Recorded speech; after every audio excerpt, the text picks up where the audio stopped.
우리 다 같이 기도함으로 수요 기도를 시작하겠습니다. 사랑의 주님, 또 주님의 은혜 가운데서 주의 사랑하는 성도들을 구별하여 주시고 또 하나님의 은혜의 자리로 이끌어 주신 것을 감사합니다. 특별히 오늘 수요 기도에 또 말씀과 기도의 시간을 통해서 우리의 심령이 주께로 이끌림을 받게 하시고 또 주님이 베푸신 은혜를 묵상하고 또 주의 말씀을 통해서 또 주님의 인도하심과 또 이끄심 앞에 순종하는 복된 시간이 되게 하여 주옵소서.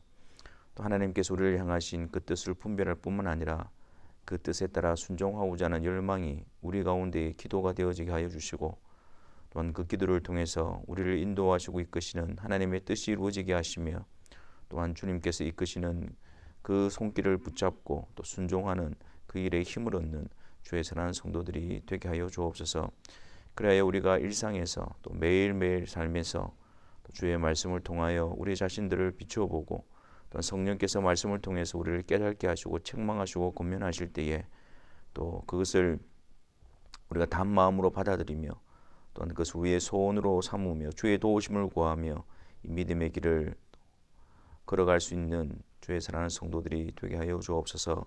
특별히 이 시간 또 주의 말씀을 펼쳐서 볼 때에 성령께서 우리의 심령을 감화하시고 또한 우리의 눈을 밝혀주셔서 주의 귀한 법을 또 받아들이는 또 그것이 우리의 또 심령의 큰 양식이 되어지는 이 시간이 되어지게 하여 주옵소서. 우리 구주 예수 그리스도의 이름으로 기도하옵나이다. 아멘. 우리 하나님의 말씀 보겠습니다. 구약 성경 사무엘상 17장 1절부터 11절에 있는 말씀입니다.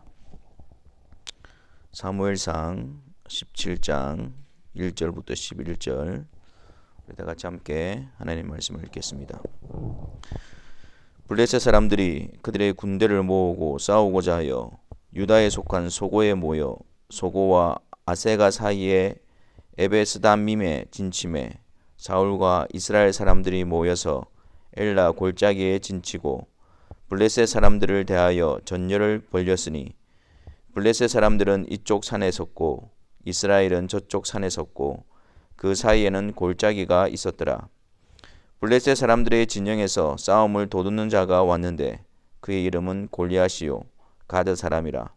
그의 키는 6규빗 한 뼘이요 머리에는 노투구를 썼고 몸에는 비늘 갑옷을 입었으니 그 갑옷의 무게가 놋 5,000세겔이며 그의 다리에는 놋 각반을 쳤고 어깨 사이에는 놋 단창을 메었으니 그 창자루는 배틀째 같고 창날은 철 600세겔이며 방패든 자가 앞서 행하더라. 그가 서서 이스라엘 군대를 향하여 외쳐 이르되 너희가 어찌하여 나와서 전열을 벌였느냐. 나는 블레셋 사람이 아니며 너희는 사울의 신복이 아니냐. 너희는 한 사람을 택하여 내게로 내려 보내라. 그가 나와 싸워서 나를 죽이면 우리가 너희의 종이 되겠고 만일 내가 이겨 그를 죽이면 너희가 우리의 종이 되어 우리를 섬길 것이니라. 그 블레셋 사람이 또 이르되 내가 오늘 이스라엘의 군대를 모욕하였으니 사람을 보내어 나와 더불어 싸우게 하라 한지라. 사울과 온 이스라엘이 블레셋 사람의 이 말을 듣고 놀라 크게 두려워하니라. 아멘. 이 블레셋 사람들이 또다시 군대를 이끌고 이스라엘을 침범하는 사건이 벌어졌습니다. 14장에서도 이제 블레셋의 침범에 왔을 때 그때 요나단이 사울의 아들 요나단이 그 블레셋 진영에 들어가서 또 하나님의 도우심으로 큰 승리를 얻게 되어졌죠. 하지만 블레셋은 또다시 이스라엘을 침범해 왔습니다. 다윗 때에 가서야 블레셋이 완전히 이제 진멸하게 되어지는데 그 전까지는 계속해서 이스라엘을 가까이에서 이스라엘을 침범하고 노략하고 침략하는 그런 일들이 계속해서 벌어져 있었습니다. 그래서 이제 블레셋 사람들이 싸우고자 그의 군대들이 와서 유다에 속한 소고에 모여서 소고와 아세가 사이에 있는 에베스담밈이라는 곳에 진을 치게 되어집니다. 그 당시에 왕이었던 사울도 그 블레셋과 대적하기 위해서 함께 이스라엘 군대들을 모으고 그리고 엘라 골짜기에 진을 치고 블레셋 사람들을 대항하여 전열을 가다듬고 있습니다. 그래서 이들의 모습을 3절 말씀에 블레셋 사람들은 이쪽 산에 섰고 이스라엘은 저쪽 산에 섰고 그 사이에는 골짜기가 있었더라. 그래서 이스라엘 군대와 또 블레셋 군대가 서로 골짜기를 사이에 두고 대치하고 있는 그런 상황이 되어졌습니다. 그런데 이제 블레셋 군대 중에 한 사람이 등장하는데 우리가 알다시피 그 사람의 이름은 골리앗입니다. 이 골리앗을 어떻게 설명하고 있느냐면 그는 4절 말씀에 블레셋 사람들의 진영에서 싸움을 도두는 자라고 하죠. 그러니까 블레셋 진영에서 골리앗이 나와서 이스라엘 진영을 향하여 계속 싸움을 그들을 격동시키고 또 그들을 모욕하고 그래서 그들을 하여금 자극하여 이렇게 싸움을 거는 그런 역할을 하고 있는 자가 바로 골리앗이었습니다. 그런데 이 골리앗의 모습을 기록을 하고 있는데 그 모습을 이 성경에 있는 묘사를 보면 그게 실제적으로 와닿지를 않지만 일단 골리앗의 신체적인 조건을 보면 여건을 보면 그의 키가 6규빗 한 뼘이다 그랬잖아요. 그럼 이것은 거의 2m 85cm, 그러니까 한 3m에 거의 가까운 굉장히 큰 거구인 것입니다. 그리고 머리에 노투구, 몸에 비늘 갑옷을 입었는데 그 갑옷의 무게가 5,000세겔이잖아요. 5,000세겔은 거의 한 125파운드 정도 되는 겁니다. 그러니까 그 큰 장대한 사람이 갑옷으로만 입고 있는 것이 바로 한 125파운드 정도 되는 것이고요. 창을 가지고 있었는데 창달의 무게가 거의 16파운드 정도 되어졌습니다. 그러니까 한번 상상해 보십시오. 그 엄청난 거구가 그 웅장한 그 큰 갑옷을 입고 큰 배틀차고 같은 창을 들고 또 이 창을 든 호위병을 거느리고 이스라엘 진영 앞에 서 있는 그런 골리앗의 모습을 보십시오. 이 이스라엘 백성들은 그 모습을 보고 굉장히 두렵고 또한 그 모습에 드러나는 그 모습에 압도되었을 것입니다. 그런데 그가 이스라엘 군대를 향하여 외쳐 말하는 내용이 무엇이냐면 8절에 보면 너희는 한 사람을 택하여 내게로 보내라 라고 이야기하는 겁니다. 그러니까 우리가 다 같이 싸울 필요가 뭐가 있느냐. 그러면서 너희 진영의 대표자 한 사람을 보내라. 그래서 나와 싸워서 이기는 자가 승리하는 것이고 또 이기는 자가 그 백성들이 그 이기는 자의 종이 될 것이다. 이러한 제안을 하게 되어진 것입니다. 여러분, 이 골리앗이 나와서 이스라엘 진영을 향해서 한 사람을 내려보내라. 나와 대적하여 이길 한 사람을 내려보내라 했을 때 그 이스라엘 사람들은 누구를 떠올렸겠습니까? 사울을 떠올렸을 거예요. 사울. 그들 가운데에 이 골리앗을 대적할 만한 그런 인물은 사울밖에 없었던 거예요. 왜냐하면 사울도 그가 우리가 앞에서 보았듯이 사울도 굉장한 체격을 가진 사람이었지 않습니까? 보통 사람들보다 머리 하나가 더 클 정도로. 그러나 이런 사울마저도 그 골리앗의 그 모습에 압도당하여 두려워 떨 수밖에 없는 그런 상황 가운데에 사로잡혀 있었던 것이죠. 그러니까 지금 이스라엘 진영에는 그 누구도 사울을 포함해서 그 누구도 이 블레셋 진영에 나온 골리앗을 대적하여 이길 만한 자가 아무도 없었다라는 것입니다. 그래서 11절 말씀에 사울과 온 이스라엘이 블레셋 사람의 이 말을 듣고 놀라 크게 두려워하고 있었다라고 말하고 있죠. 이스라엘을 대표해서 이스라엘에게 승리를 가져다 줄 그 대적 블레셋 골리앗의 그 고함 소리와 그 모습을 대적하여 넘어뜨릴 자가 아무도 없었다는 것입니다. 그래서 무서워서 벌벌 떨고 있었던 것이 이스라엘 백성들의 모습인 것입니다. 여러분, 우리는 이 사건의 결말을 잘 알고 있죠. 그런 가운데에 다윗이 형들의 안부를 묻기 위해서 전쟁터에 왔다가 이 골리앗이 외치는 소리를 듣고 다윗이 이스라엘 대표로 해서 나가서 그 골리앗을 넘어뜨리는 그렇게 다윗의 승리를 통해서 이스라엘 백성들이 승리하게 되어지는 내용으로 우리는 잘 알고 있는 사건입니다. 근데 오늘 이 사건을 통해서 왜 이 사건이 성경에 기록이 되어 있는가? 이것을 통해서 우리에게 주는 교훈이 무엇인가를 우리는 살펴볼 필요가 있습니다. 이것은 단지 그 다윗이 그 어린 소년 다윗이 그 골리앗을 넘어뜨리고 그런 어떤 다윗의 용담을 들려주기 위해서 기록되어진 것이 아닙니다. 여러분, 우리가 여기서 주목해야 될 것은 이 골리앗이 뭐라고 말합니까? 너희 중 한 사람을 내어 보내라. 한 사람을 택하여 내게로 내려 보내라. 그렇게 이야기합니다. 한 사람. 대표와의 싸움이죠. 그러니까 이 다윗과 골리앗의 싸움은 이것은 각 진영의 대표와의 싸움인 것입니다. 이것은 영적으로 볼 때에 다윗의 후손으로 오실 예수 그리스도가 대표자가 되시고 그 예수 그리스도께서 그 사단의 진영에 있는 그 사단을 쳐서 멸하심으로 그 그리스도 안에 있는 자들에게 승리를 베풀어 주시는 장차 다윗의 후손으로 오실 그리스도의 사역을 보여주고 있는 것입니다. 그래서 우리는 이 사건을 통해서 어떤 다윗의 위대함이 아니라 이 사건을 통해서 다윗의 후손으로 오실 예수 그리스도가 우리의 머리가 되시고 우리의 대장이 되시고 우리가 대표가 되셔서 우리는 꼼짝할 수 없는 그 사단의 권세 아래에서 그 사단을 쳐서 멸하시는 분으로서 예수 그리스도가 오셔서 우리에게 승리를 주시는 분이시다 라는 사실을 보여주기 위함인 것입니다. 근데 여러분, 우리가 생각할 때에 그럼 예수님께서 사탄과의 싸워서 그 사단의 권세 아래에 있는 우리들을 건져내시는가? 그게 아닙니다. 예수님은 사단과 싸우고 이 사단이 그런 존재가 아니라는 거죠. 이 사단은 하나님 앞에서 진멸해야 될, 진멸당해야 될 대상이지, 이 주권자이신 하나님과 그 하나님의 아들이신 예수 그리스도와 싸워서 대적하여서 뭔가 어깨를 겨누고 그런 존재가 아닌 거예요. 그들도 그 창조주시고 주권자이신 하나님 앞에 무릎 꿇어야 될 존재들이란 말이에요. 그럼 우리 주님께서 우리의 대표자가 되셔서 어떤 싸움을 벌이시느냐? 그 사탄을 쳐서 멸하셔서 그 안에서 사탄의 권세를 깨뜨리시고 그 안에 있는 하나님의 주님의 백성들을 끄집어내는 어떤 그런 사역이 아니라 이 싸움의 궁극적인 목적은 하나님의 뜻을 이루시기 위해서 이 거룩하신 하나님의 공의에 만족해 되시기 위해서 예수 그리스도께서 죄를 속죄하는 일을 하기 위해서 오신 것입니다.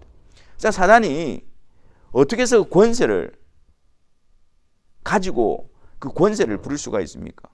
그래서 사단이 하나님보다 더 힘이 강하기 때문이 아닙니다. 하나님과 어깨를 나란히 할 만큼의 그런 능력 때문이 아닙니다. 죄 때문입니다. 죄 때문. 죄는 하나님과 함께 있게 할 수가 없고 하나님의 진노와 하나님의 멸망 아래 처하게 할 수밖에 없거든요. 그 죄 때문에 사단이 그 죄인들에 대한 권세를 가지는 거예요. 하지만 그들은 어떻습니까? 주님 오시는 그날에 사탄과 함께 악에 속한 모든 세력들이 영원한 멸망에 던져지게 될 거란 말이에요. 예수님께서 우리의 대표가 되셔서 싸우시는 싸움은 사단을 이런 싸움이 아닙니다. 하나님의 공의에 만족해 되시기 위한 거예요. 하나님의 그 거룩하심에, 그 하나님의 성품에 위배됨 없이 그 거룩하신 하나님이 죄인들을 의롭다 하시고 그 죄인들을 거룩하게 하실 수 있는 그 근거, 죄 문제를 해결하기 위해서 예수 그리스도께서 오신 것입니다. 그래서 예수님께서는 친히 오셔서 하나님께서 택하신 자들의 죄를 대신 담당하시고 그 죄에 대한 형벌을 대신 받으심으로 거룩하신 그리스도 안에 있는 자들을 거룩하신 하나님께서 그 공의에 위배됨 없이 그 거룩함에 손상됨 없이 의롭다라고 하실 수 있는 완전한 속죄의 근거를 이루어 주신 것입니다. 그래서 그리스도 안에서 그 죄가 더 이상 주관치 못하고 죄와 사망의 법이 깨트리짐을 당하는 그 그리스도 안에서만이 사단의 권세가 물러가게 되어지고 더 이상 지배할 수가 없게 되어지는 것입니다. 우리 주 예수 그리스도로 말미암아 이 놀라운 일을 이루시고 또 그리스도께서 하나님의 공의에 만족히 되사 사단이 권세 잡은 자, 공중의 권세 잡은 자가 다스릴 수 있는 그 조그만 여지도 남겨두지 않으심으로 말미암아 그들은 사단의 나라에 속한 자들이 아니라 하나님의 나라에 속한 자들로 이끌어 내시는 것입니다.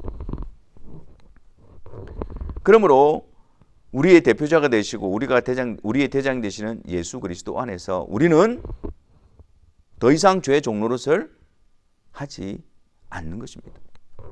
그래서 우리는 그리스도 안에서 하나님의 공의에 만족게 되어 하나님의 백성으로 하나님의 의로운 자들로 부름을 받은 자들은 더 이상 죄에 사로잡혀서 거기에 종노릇하고 있는 것이 아니라 하나님의 말씀을 들으며 하나님의 말씀에 즐거이 순종하는 그 놀라운 복된 역사가 일어나게 되어지는 거예요.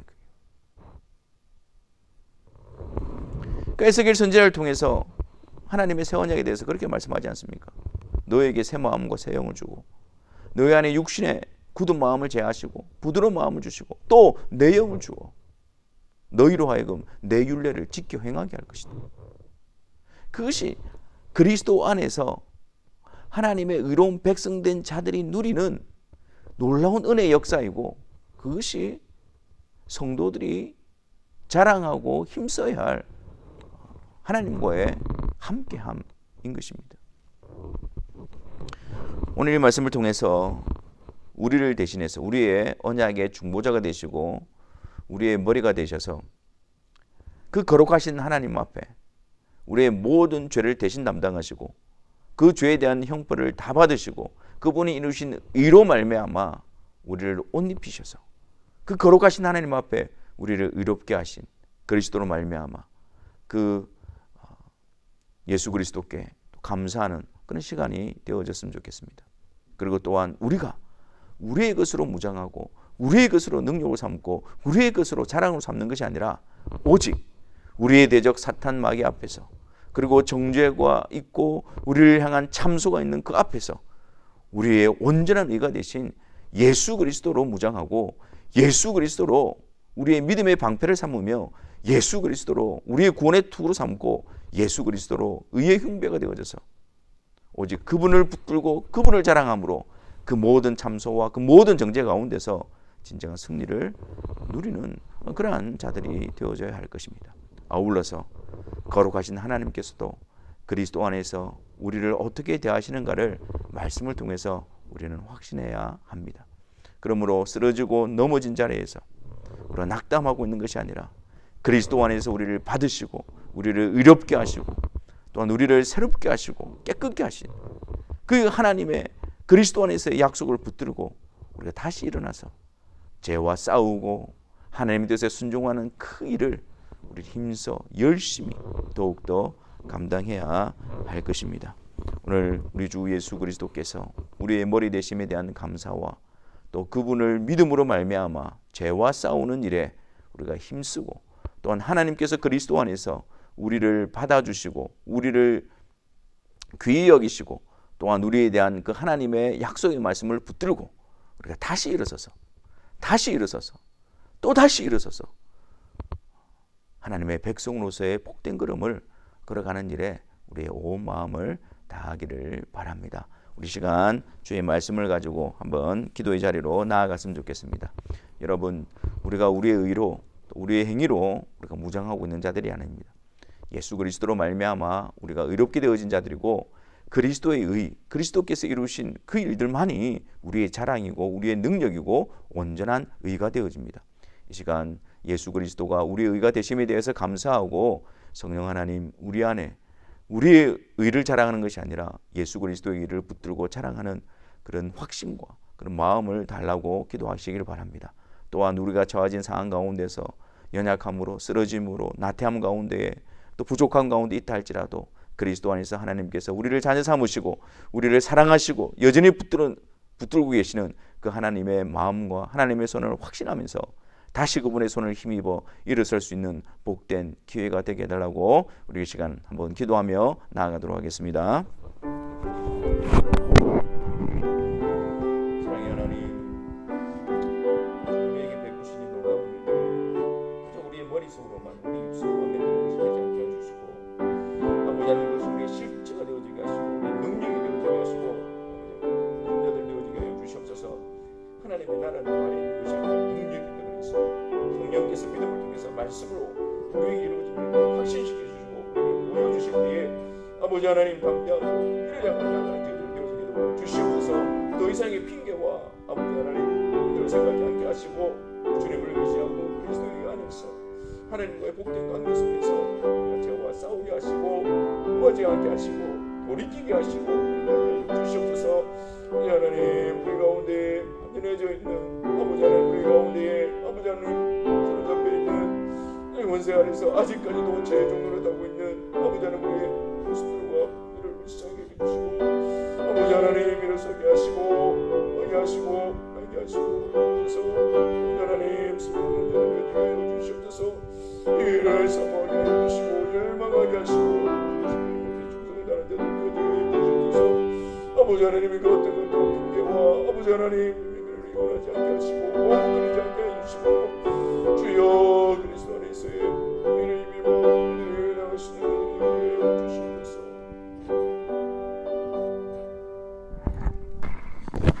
사랑의 주님, 우리의 대표자가 되셔서 우리를 대신하여 죄 문제를 해결하심으로 우리 사탄 대적 마귀로부터 우리를 이끌어내시고 하나님과의 복된 관계로 우리를 이끌어주심을 감사합니다. 주님, 이 놀라운 일들이 성령의 역사로 말미암아 말씀을 통해서 우리의 심령 가운데 새겨지게 하시고 또한 이것이 우리의 실제가 되어지게 하시고 우리의 삶 속에서 역사하는 능력의 말씀이 되어지게 하여 주옵소서. 이 말씀과 우리의 현실의 경험이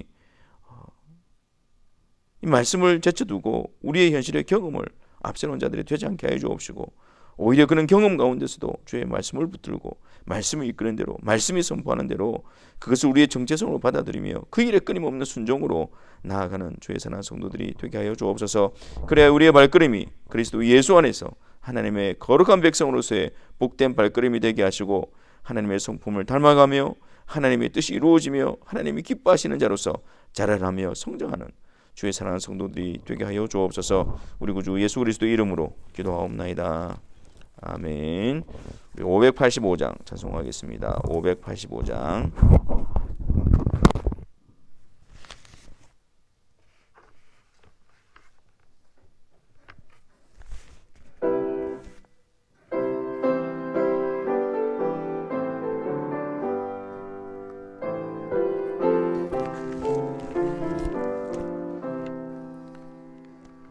내 주는 강한 성이요 권세와 영광이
주님 가르쳐 주신 기도를 통해서 다시 한번 우리의 마음에 이 기도를 새기도록 하겠습니다. 하늘에 계신 우리 아버지여, 이름이 거룩히 여김을 받으시오며 나라가 임하시오며 뜻이 하늘에서 이루어진 것 같이 땅에서도 이루어지이다. 오늘 우리에게 일용할 양식을 주시옵고 우리가 우리에게 죄 지은 자를 사하여 준 것 같이 우리 죄를 사하여 주시옵고 우리를 시험에 들게 하지 마시옵고 다만 악에서 구하시옵소서. 나라와 권세와 영광이 아버지께 영원히 있사옵나이다. 아멘.